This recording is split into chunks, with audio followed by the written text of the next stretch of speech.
आकृतिले आफ्नो दाइको पुरानो स्कुटर चलाइरहेको 4 वर्षभन्दा बढी भइसक्यो।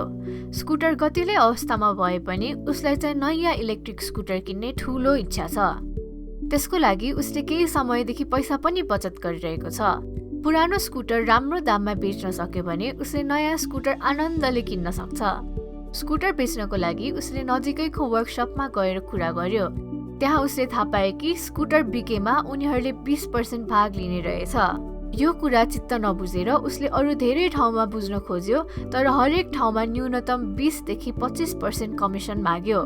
यसरी त स्कुटर बिके पनि अरूलाई भाग दिनुपर्ने हुँदा उसँग नयाँ स्कुटरको लागि पैसा नै नपुग्ने हुन्छ।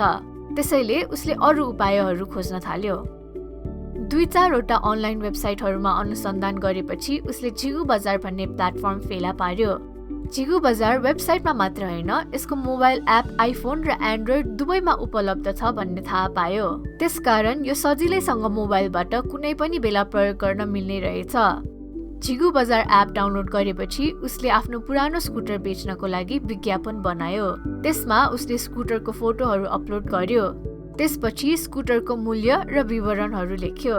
झिगु बजारमा यो प्रक्रिया निकै सजिलो भएको कारण उसलाई विज्ञापन पोस्ट गर्न 2 मिनेट पनि लागेन। विज्ञापन पोस्ट गरेको केही दिनपछि उसलाई 1-2टा ग्राहकहरूको मेसेज आउन थाल्यो।